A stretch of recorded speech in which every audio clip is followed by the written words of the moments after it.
자, 여러분 안녕하십니까? 공단기에서 경제학 강의를 담당하고 있는 짱 박사입니다. 제가 이번에 오늘 시험 보셨죠? 예, 시험 보시냐고 고생 많이 하셨고요. 그 문제에 대한 전반적인 총평과 어떤 문제가 나왔는지 한번 리뷰 좀 간단하게 해드리도록 하겠습니다. 자, 우선 오늘 시험 본 거 문제를 한번 간단하게 보시면요. 전반적인 분위기만 먼저 말씀드릴게요. 난이도 중 문제가 좀 많이 있습니다. 문항수가 늘어났습니다. 그래서 25문제로 늘어났기 때문에 이제 옛날에는 20문제일 때는 거시와 미시 비중이 비슷했어요. 그래서 국제경제도 약간 거시에 포함돼서 미시가 9문제면 거시가 11문제 그 정도로 해서 반반 정도 됐는데, 이번에 이제 25문제로 늘리다 보니까 거시와 관련한 국제경제 문제가 이제 한 5문제 정도로 배정이 돼서 대략 앞으로 이 추세는 유지될 것 같습니다. 미시가 10문제, 거시가 한 15문제, 그러니까 그중에 5문제는 국제경제학, 이렇게 출제되지 않을까 해요. 국제경제학은 아시겠지만 국제무역과 국제금융으로 되어 있고요. 자, 난이도는 전반적으로 높지는 않았지만은 그래도 다른 과목하고 같이 이제 시험을 보는 관계로 보통 많은 분들이 이제 경작은 계산 문제가 많다 보니까 뒤로 미룬단 말이에요. 그러다 보니까 계산 문제 연습이 잘 안 돼 있으면은 체감 난이도는 올라갈 수가 있습니다. 저는 그냥 우선 중이라고 우선 표현을 했지만, 난이도가 높은 거는 이제 보상 변화 크기를 계산하는 문제가 좀 난이도가 좀 그래도 있지 않을까? 계산 문제죠. 그리고 애킨슨 지수 계산하는 거, 우리도 이제 연습 문제에 넣긴 했는데 이런 건 이제 다른 시험에서 주로 많이 출제를 합니다. 그런데 이제 역시 공무원 시험에서는 범위를 광범위하게 가져갈 필요가 있는 그런 것을 알 수가 있죠. 레버리지 계산하는 거 계산 문제는 아니지만은 약간 그런 뉘앙스의 그런 것들이 좀 낯설 수 있기 때문에 난이도를 올리는 문제가 아닌가 생각해 봅니다.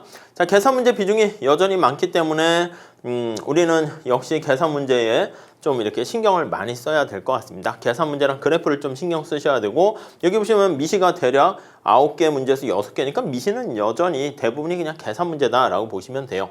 거시는 재정 통화 정책이나 인플레이션 화폐 등 이런 게 있으니까 계산 문제 비중은 좀 낮긴 한데, 미시보다는 국제경제도 주로 이제 말 문제가 많죠. 주로 이제 계산 문제 한 문제 정도 해가지고 계산 문제가 차지하는 비중이 거의 한 11문제, 10문제 가까이 돼요. 그러니까 한 50%까지는 아니지만 미시는 거의 50% 늘 넘고요. 그래서 앞으로도 한 25문제 중에서는 10문제는 계산 문제가 나오지 않을까 추측을 해볼 수 있겠습니다. 그렇기 때문에 우리가 시간 관리를 좀 잘 하셔야 돼요. 그래서 이번에 저도 계산 문제 그래프 특강 교재를 하나 만들었는데요. 주로 이제 우리 책에 있는 것들 중에서 계산 문제들만 모아서 해놓은 겁니다. 그러니까 계산 문제도 익숙하게 되시는 게 굉장히 중요하겠다, 이렇게 말씀드릴 수 있겠습니다. 자, 우선 전체적인 파트별로 해가지고 몇 문제가 나왔는가 보면은요, 수요 공급과 관련해서는 소비자 잉여 계산하는 거, 계산이라기보다는 개념 물어보는 거 나왔고요. 소비자 이론에서는 이제 리스크 프리미엄과 최대 보험료, 그리고 보상 변화의 크기를 계산하는 거, 요걸 그냥 저는 난이도 상으로 이렇게 해놨습니다. 그리고 이제 생산자 이론은 또 싹 별로 나오지 않았어요. 그리고 시장 이론에서는 완전 경쟁 시장과 관련된 이윤, 그리고 이부요금제 계산하는 거 어렵지는 않았던 것 같습니다. 생산 요소에서는 여가 노동의 선택과 애킨슨 지수, 그렇죠. 우리가 계층별 소득 분배를 나타내는 그거 중에 하나다라고 보시면 되겠습니다. 그리고 공공재 관련해가지고 우리가 여기 나와 있는 것처럼 그냥 한계 편익을 다 수직으로 합하는 거에다가 거기다가 한계 비용을 이용해서 나타나는 그런 계산 문제 한 문제 나왔고요. 비대칭 정보화에서의 관련된 역선택과 도덕적 해이, 그런 것도 어렵지 않게 풀지 않으셨을까 생각합니다.